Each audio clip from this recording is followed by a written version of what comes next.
Get Rich Education is brought to you by Valhalla Wealth and Ridge Lending Group. You're listening to the show that has created more passive income for people than nearly any show in the world. This is the powerful Get Rich Education.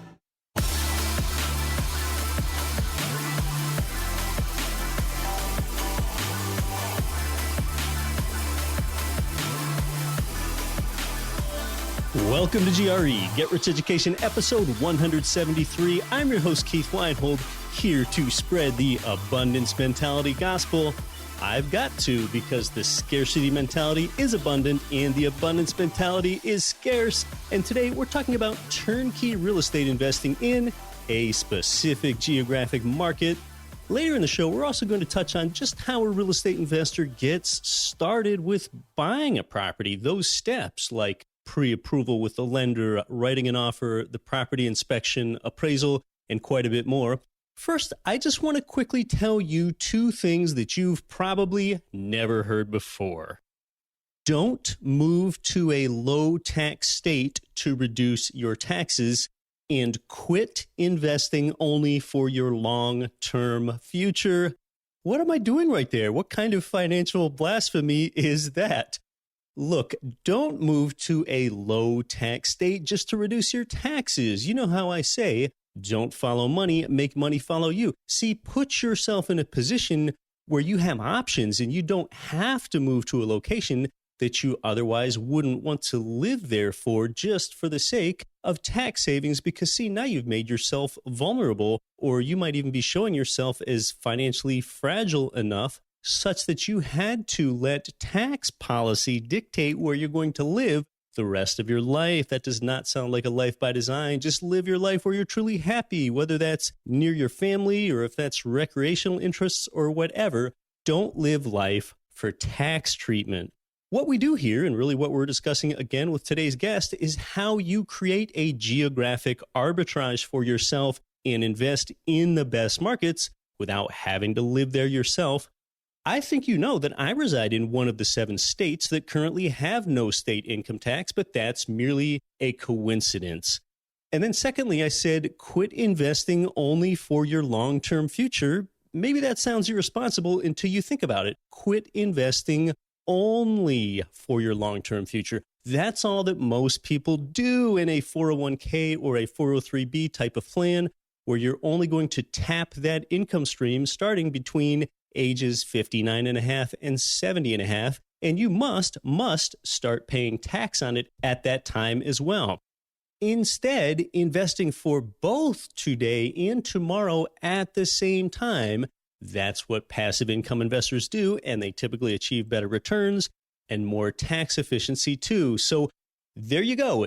Don't move to a low-cost state to reduce your taxes, and don't fall into the trap of only investing for your long-term future. Well, hey, I'm coming to you today from Orlando, Florida, after spending the last couple days, a few hours up north in Jacksonville, Florida. I plan to tell you more about that down the road here. A few days from now, I will be in the Dominican Republic and the islands of Turks and Caicos in the Caribbean. Not to look at real estate, but just enjoying some warm relaxation. You can either be on the life deferral plan and merely hope for a better life someday, or you can just go live it right now, right? So yeah, convert your equity into income and then convert your income into a lifestyle. Looking down the road here, we've got some brand new guests that are going to be making their debut here on the show, including Chris Martenson from Peak Prosperity and author of The Crash Course. I'm going to ask Chris what he likes to talk about, the unsustainable future of our economy, energy, and the environment. And he's got new ways for you to think about your wealth that you've probably never thought about before. That is going to be fascinating. Next week, I've got a rather, emotional show that I want to deliver from me to you. And people tell me that they find motivation with this type of content. It's just some deep mindset material direct from me to you next week. Get Rich Education, it really is the only investing show I know of that is educational, motivational, and actionable. But today we're focusing on actionable content, how you can get in on an up-and-coming real estate market with property that's already renovated, tenanted, and under management. Maybe you're thinking that I always just discuss these great metro markets here where there are like a lot of glowing things to say about it. Well, there's a reason for that. I mean, we specifically feature thriving, growing markets that have a lot of things going for them. Job loss markets don't have a regular home here for a reason. We're talking about the Birmingham, Alabama real estate investing market today. You can learn more at, of course, getricheducation.com/Birmingham. That's where you can get an investor report and find out what properties the provider has. Let's go.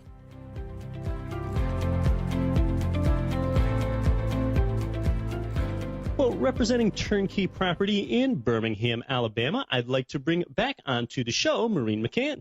Thank you, Keith. I can't believe it was 13 months ago that we were on Get Rich Education before, and so it's so nice to be back with you and your audience again. That was right. That's just over a year ago. And, since that time, you've been really good to the Get Rich Education followers. You've even hosted some of the Get Rich Education listeners right there in Birmingham for a market tour. So that's been great. And there's been a lot happening in Birmingham. So tell us about it. This is a revitalized place. This is a place that is growing, and it's not just one industry. You've got automotive. I didn't really talk about aerospace. Mercedes is expanding the Amazon sortation center that is positioned in Alabama. And then Jeff Bezos is opening up it's a privately held aerospace company called Blue Origin. And they're building 30 engines a year for the New Glenn rocket. They're bringing 350 new jobs starting at base salaries of $75,000. The Alabama, the state, you've got aerospace, auto manufacturing, Amazon sortation. The U.S. Air Force is building new F-35A jets. You've got new companies like a buildings material company that's building a new manufacturing plant for $220 million. I mean, you just have a diversity of industry. It's not just a one industry town. It's a lot of growth coming from a lot of different sectors, creating new jobs. It's unprecedented what is happening in Birmingham. So to share with you, the biggest economic driver of the state really are the friendly business tax laws that when you combine the low cost of living, the extremely low property taxes, the high quality of living, the abundance of new jobs being created across a multitude of sectors in the 4 major cities throughout the state, what you see happening, Keith, is just a radical transformation in the state overall. And let me elaborate just a little bit more there. So, I love something that I listened to one of your recent guests, Tom Wilwright, and he said, the greatest expenses that we all have are taxes. Right. And the fastest and quickest way that we can put more money, more income back into our pockets is by reducing our tax liability, legally, of course. People that are setting up businesses in Birmingham, moving businesses to Birmingham, or expanding businesses in Birmingham, they are taking advantage of the very friendly tax laws and reducing their tax liability, which then is helping create more jobs, building more business. It's an economic driver that it's unprecedented, the growth that we're seeing here in the state.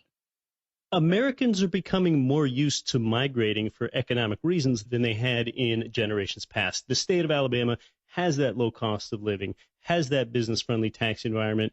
For example, it was up north outside of Birmingham, but Toyota and Mazda, it was announced recently, they're building a new $1.6 billion plant, strategically locating it there in Alabama for all of those reasons.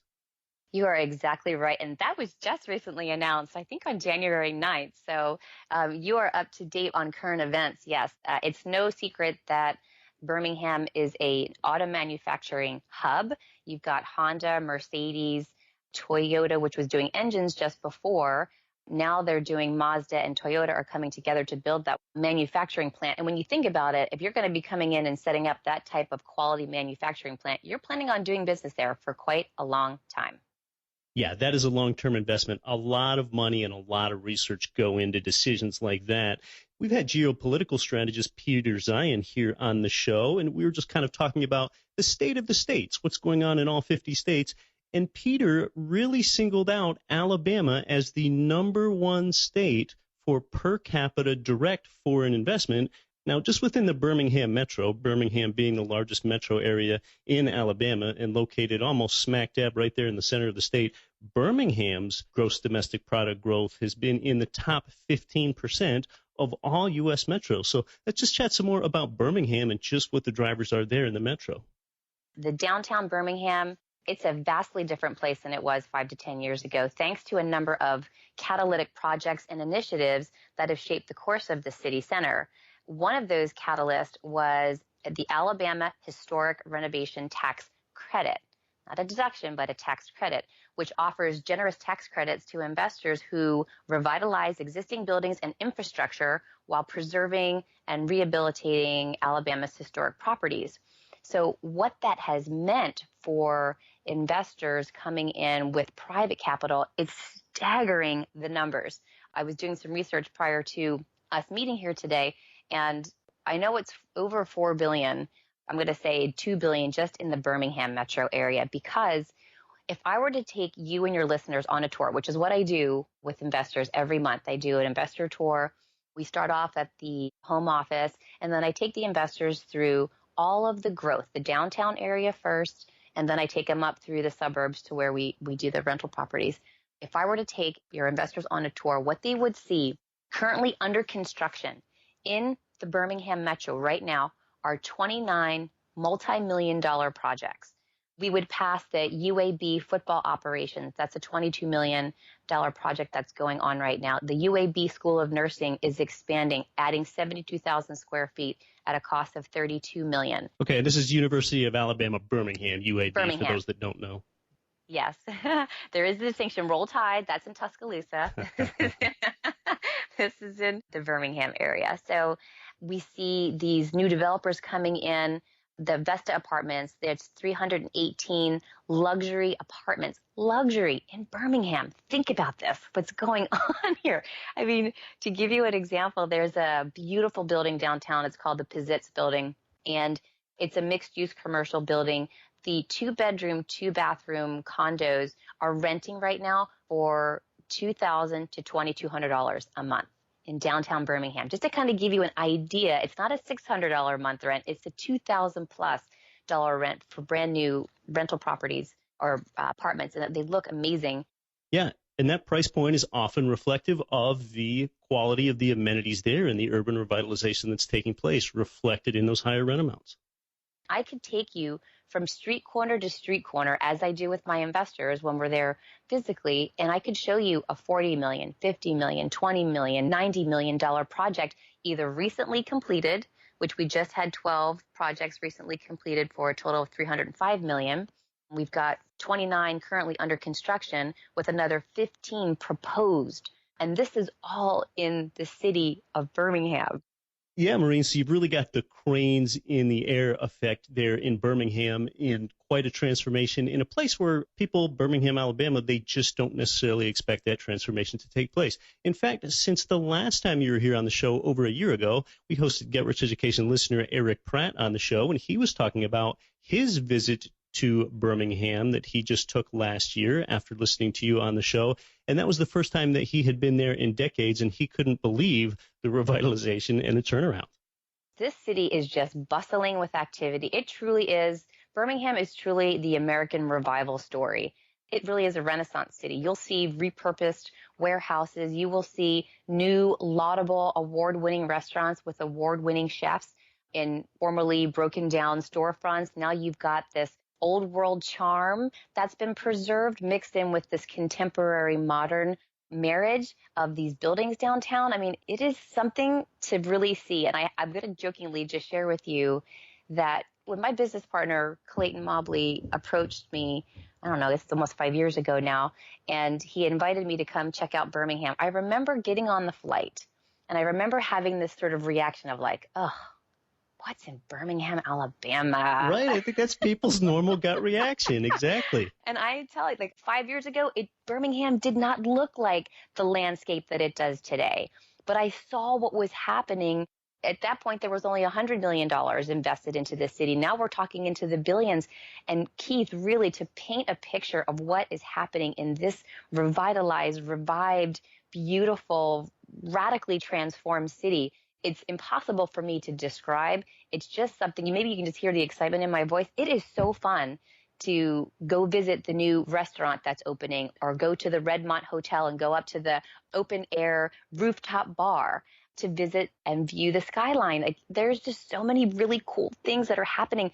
There's a great article that was written by a Wall Street Journal writer. Her name is Marley Guzetta, and she did a 3-day tour through the city. And I loved what she said. She said, "These days, the old iron town is forging another radical transformation. The local maker renaissance sweeping the South is redefining downtown Birmingham as a 21st century creative hub, refiring its peanut roasters, installing laudable restaurants with once crumbling storefronts, and seeding green space in the rusted footprint of the old rail industry." This was written, she published this in the Wall Street Journal in September. We've also had travelchannel.com writers come in and write about the culinary renaissance that's taking place. A lot of times these things, these bars, these restaurants, they're what we call like secondary or tertiary jobs and market drivers. But what are those primary market drivers that's really creating this culture and this revitalization of Birmingham? Just talk about that. For example, medical and auto and so on. There's so much to talk about. So I'll start with this Birmingham Builds Big. It's a company called Autocar. They announced in September that it's moving their $120 million facility into my backyard, Center Point, Alabama. That's where we do a lot of business. This is bringing 746 new jobs, and it is going to occupy over 1 million square feet of commercial space. In March, Honda announced an $85 million expansion at their Lincoln manufacturing plant. You already touched upon one of the big ones. We were waiting for the decision, and you kind of beat me to the punch, but I'm glad that you did. Northern Alabama, again, where we invest, there's a mega site for the Toyota Mazda plant, and this was recently approved. This is bringing 4,000 new jobs, and this plant will build the crossover and the Corolla. Another big deal that your listeners may know about is Target bought a company, an Alabama-based company called, and I have to pronounce it very carefully here, Shipt, for $550 million. I'm glad you nailed that pronunciation. I had to practice that because when I get talking fast, my Jersey comes out and something else might slip out. So this is an online delivery platform that will compete with like your Walmart online delivery, and that's based out of Birmingham, Alabama. Importantly for investors, it's also happening in a pretty landlord-friendly state, Alabama, where you can get an eviction in 30 to 40 days. But before we talk more about that and the properties, let's just go ahead and break it down into neighborhoods. So when you're looking to purchase a property as a turnkey company, and just to reiterate, a turnkey company purchases a property typically in some state of disrepair or out of foreclosure. They rehabilitate it. They put a tenant in it, and then they hold it under management for you, the investor, to purchase it in that condition where it's already renovated, tenanted, and under management. That's why it's called turnkey. But when you're going out and looking to purchase a property out of distress, what are some of those things that you look for example, in a neighborhood? A lot of times we're dealing with single-family homes. That's what we're talking about here. And one thing that's important about single-family homes and buying in the right area is, well, with single-family homes, you need to be aware of oftentimes it's a family that's occupying that, so they're going to be more sensitive to the school district. If we're talking about efficiency apartments here, the school district might not matter at all. So just tell us, when you're going ahead and locating a property in a certain neighborhood, what are you looking for? Are you looking for proximity to certain market drivers or sensitivity to school district? Or tell us about that. Of course, yes. So we operate in 10 very specific zip codes, and we've narrowed it down to very specific criteria, many of them which you've already mentioned. But we do look at proximity to freeway or at freeway access, because we do know that a lot of our families, they like to live kind of in the suburbs and then commute into the city to work. A lot of them are families from the manufacturing plants. So they don't want to live near the plant, but they want to live out in the suburbs with a little green space around them. So when we are selecting properties, we look for a number of factors. One is the school district. We look for good schools. We're not going to be in the failure mill areas. We're not going to be in the super, super high end. If you go to greatschools.org, there's a ranking list. We typically fall between the 4 and 6 ranking range. These are really middle-class areas that are the median income. We look at median income. Median income is $50,000 a year. We look at the crime rate and then, of course, proximity to major employers. And we even drill it down to specific streets. We're really looking for that long-term tenant that has a stable job, that has a good income coming in for the year, and, want to be close. What I've learned, Keith, in this business is that tenants rent for three very specific reasons, because I've leased enough properties and I've heard enough conversations and I've talked with them enough to know that number one is affordability. Number two is proximity to work. Number three is school ranking. So those are kind of the three of the trends that I have seen, what tenants are really looking for. And so the B class neighborhoods, I'm careful to say that because you want to define what B looks like. And B for us in Birmingham, median income, $50,000. You've got decent school districts, low crime.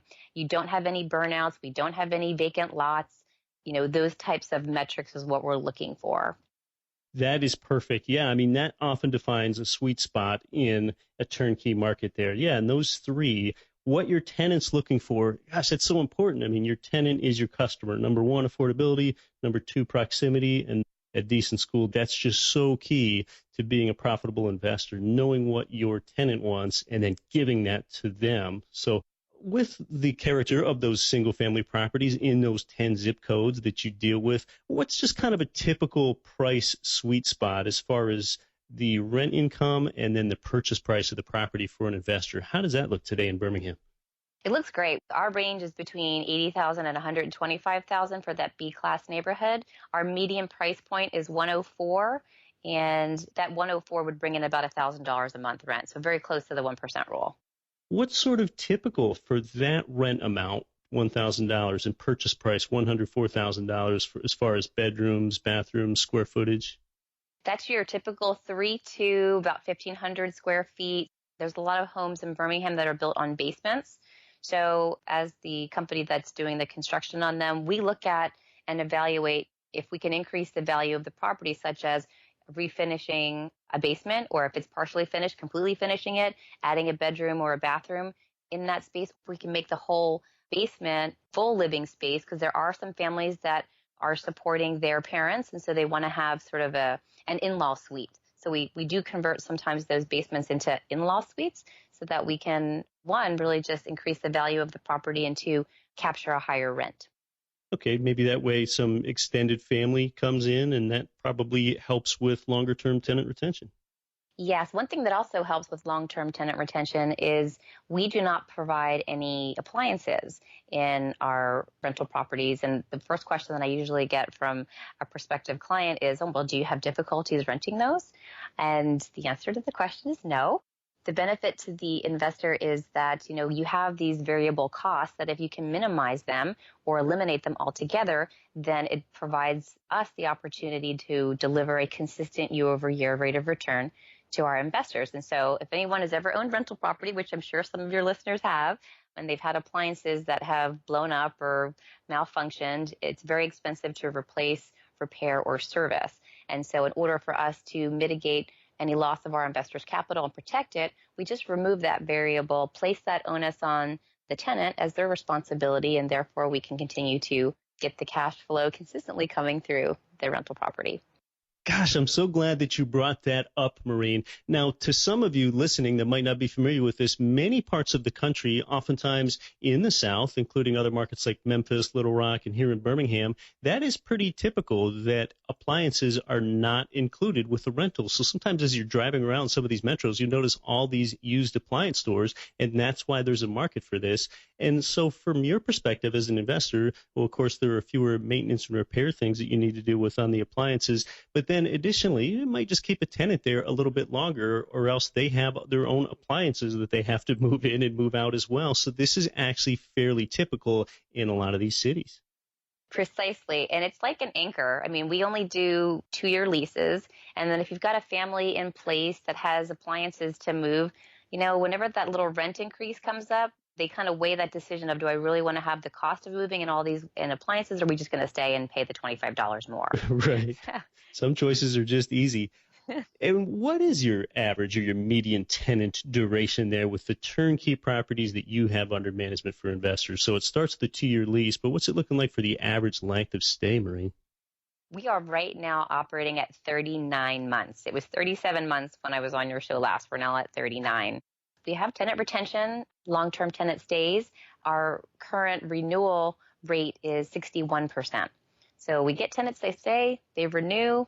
We love them. We give them some incentives to stay with us, especially if they're really, really good tenants. Because again, our overall goal is to provide consistent year-over-year return to our investor. I don't think investors like a 6% or 10%, minus 2% type of return year after year. They like that consistent, if it's 17% or 10% or 18, whatever it is, as long as it's consistent, they can expect that reliable income to come in. Yeah, all right. So 61% basically then prefer to go ahead and renew beyond their 2-year lease.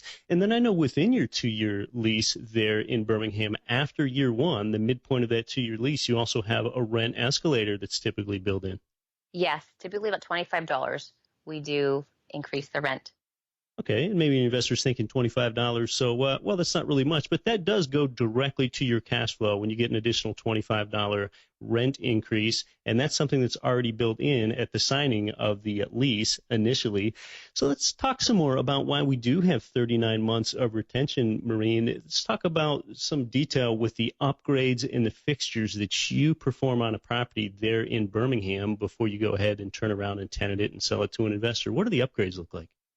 This is where we really separate ourselves and differentiate ourselves in the marketplace.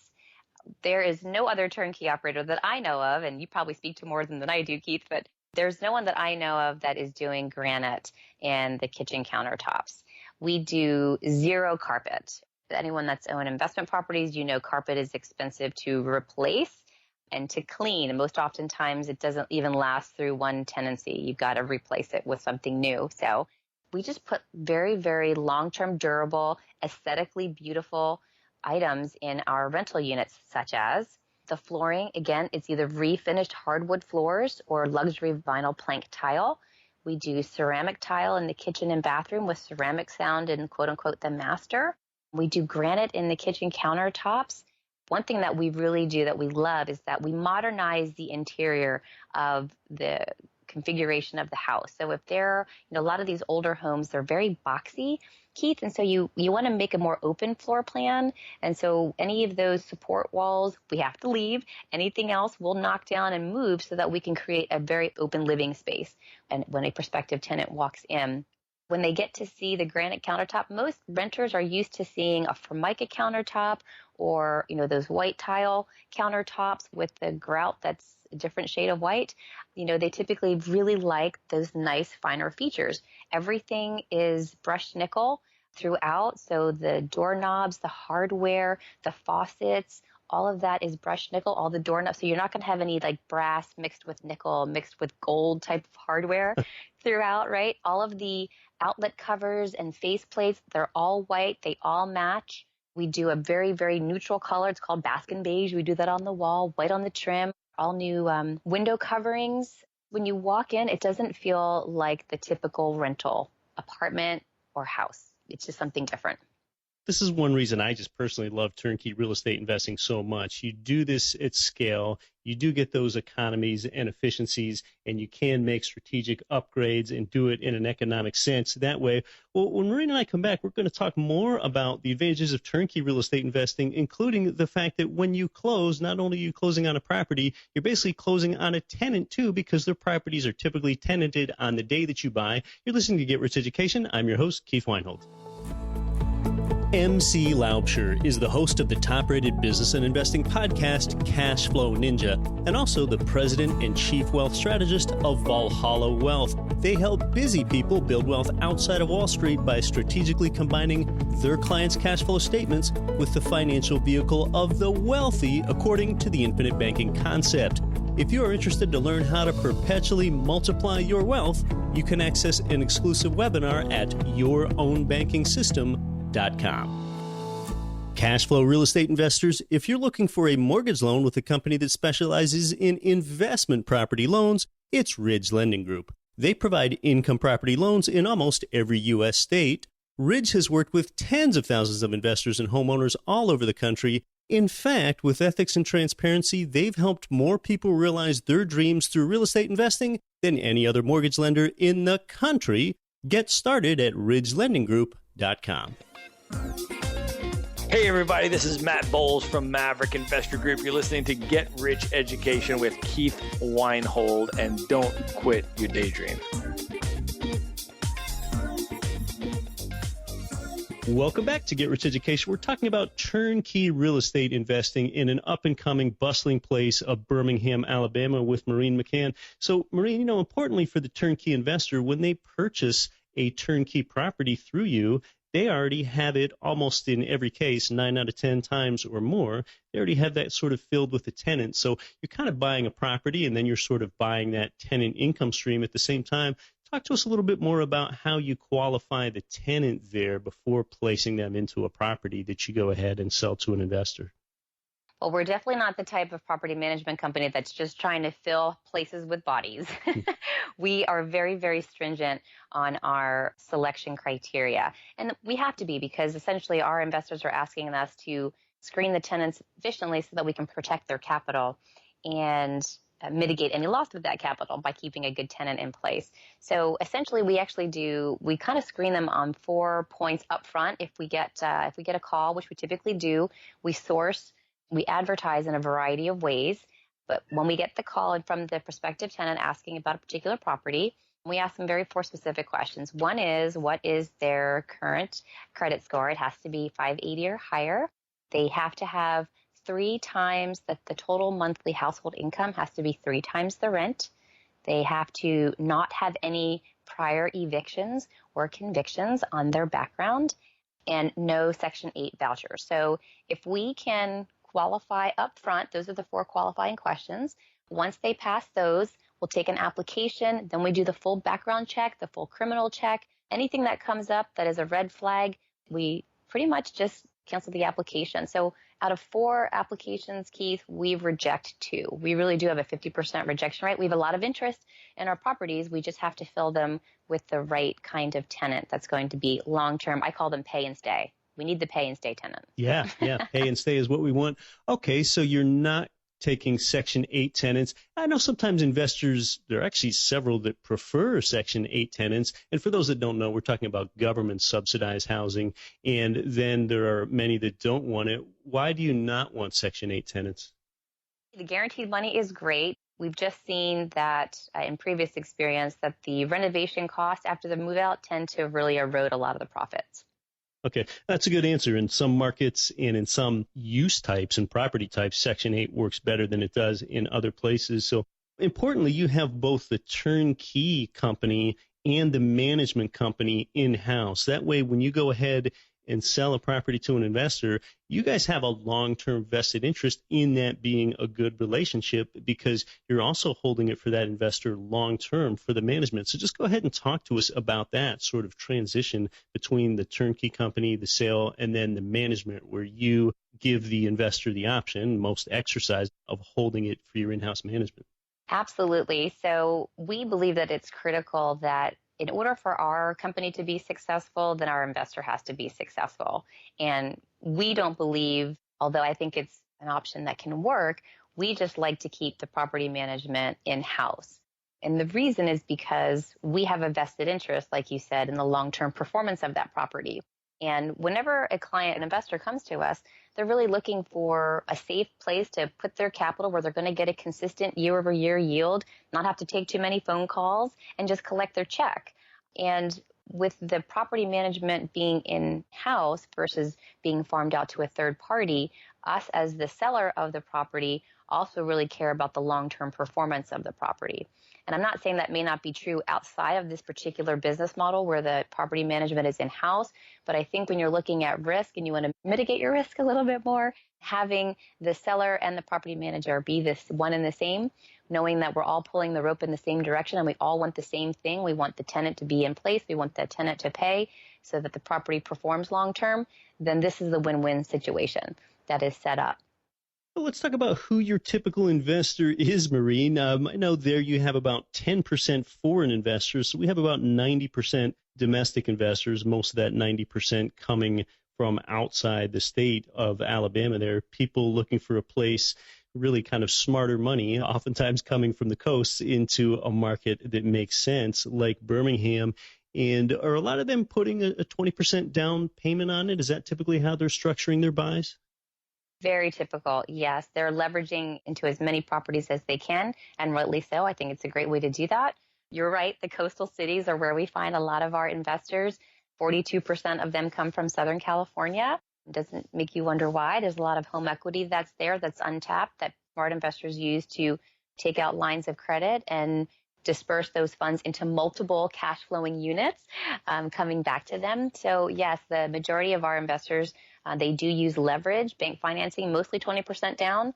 And on a price point of $100,000, you're really looking at 20 grand plus closing costs to get into a revenue stream, an annual revenue stream that'll be about $4,000 a year. Yeah, so probably about 24K or so out of pocket. Mm-hmm. Yes. Yeah, that's astounding. 42% of the buyers there in Birmingham just coming from Southern California alone. But hey, good for them. They're the smart ones. They're the ones that don't have that dead money sitting and accumulating in equity in a high-priced California property. Most people just never learn or find that out. That's true. But I'm trying to make a difference. I'm informing my California residents what to do with their equity.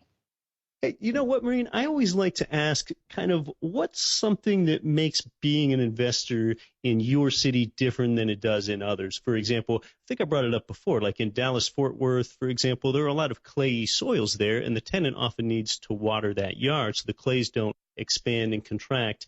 St. Louis has city inspectors that might go around and cite a property if there's some curb appeal infraction or something worse that's going on. And I know Birmingham has a city inspector as well. So just talk to us about the role of the city inspector and when an investor owns a property in Birmingham, what that ongoing relationship is like with the city inspector and how much does the manager and the turnkey provider get involved with managing that?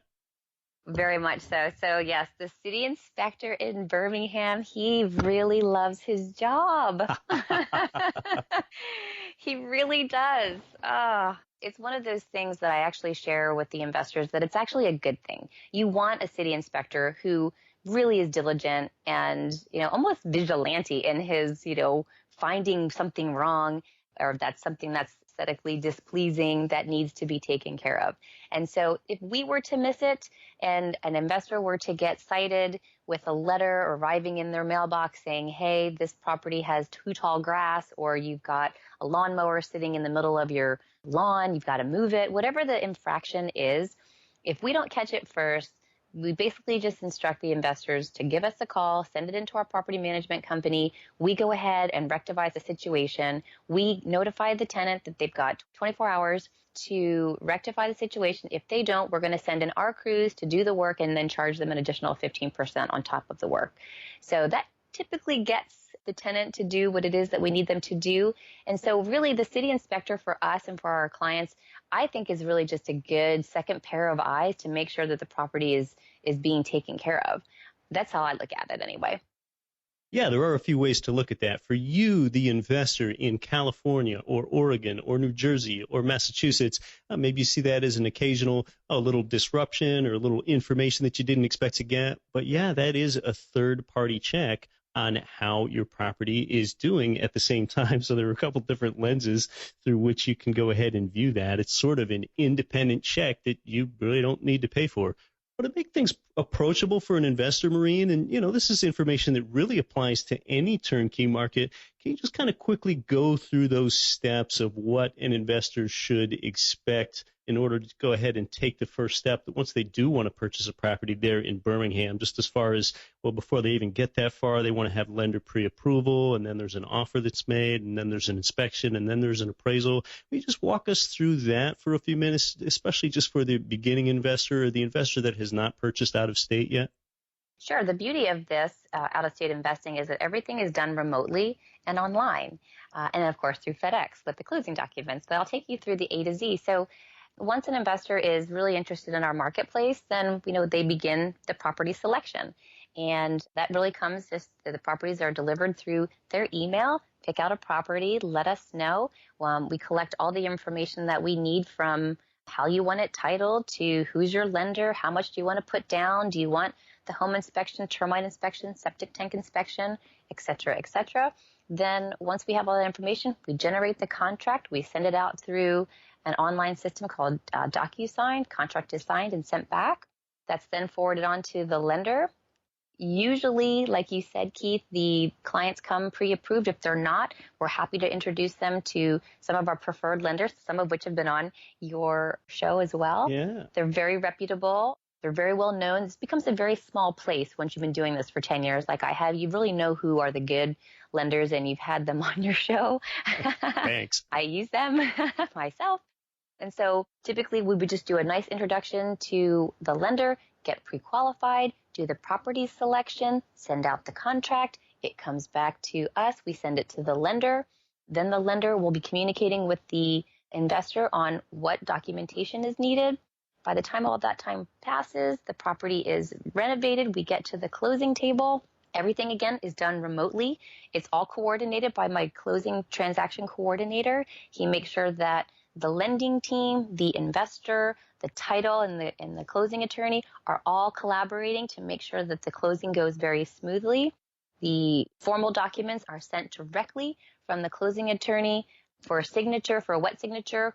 We send a mobile notary, takes place wherever the investor is, and then we put that package back up in a nice little FedEx package, send it back to the closing attorney, wire the funds, and then we are officially closed.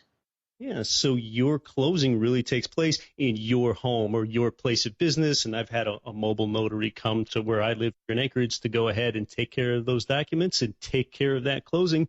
Well, Maureen, are there really any last things that an investor ought to keep in mind about investing in Birmingham turnkey property today? Anything you can think of at all? Yes, I would say probably the most important thing is to your listeners and to your new investors, even experienced ones, it really always comes down to the team of people on the ground, what their incentive is to oversee and protect their investors' capital, what their long-term play is. And as long as it's in alignment with what their goals are, then the chances are of them having success are much higher.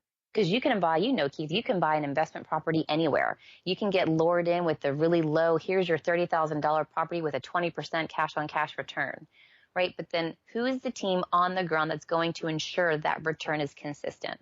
And are their goals in alignment with their investors' goals?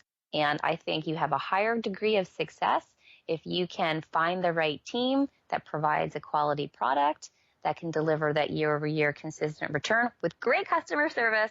Then your chances of having a very successful experience in this out-of-state investing arena are quite high. Yeah, and your company's so good with ongoing communication while that property's under management for that investor. Well, it's been so good to have you back, Maureen. Thanks for returning to the show. It's a pleasure. Thank you, Keith.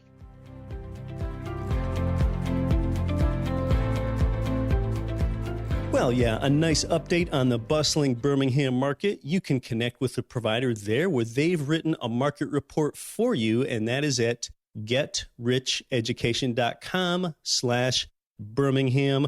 Your listenership is appreciated even more than you know. I've got a rather emotional show to deliver to you next week. I'm Keith Weinhold. Don't follow money, make money follow you, and don't quit your daydream.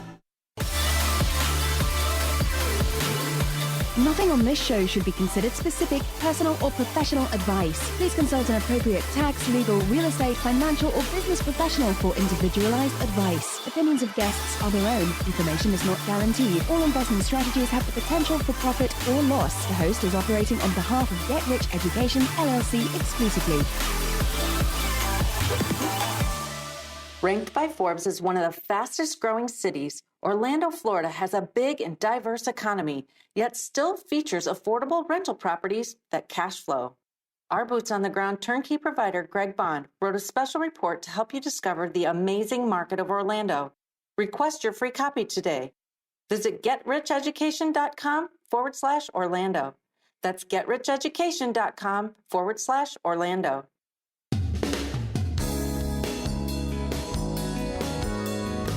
The preceding program was brought to you by your home for wealth building, getricheducation.com.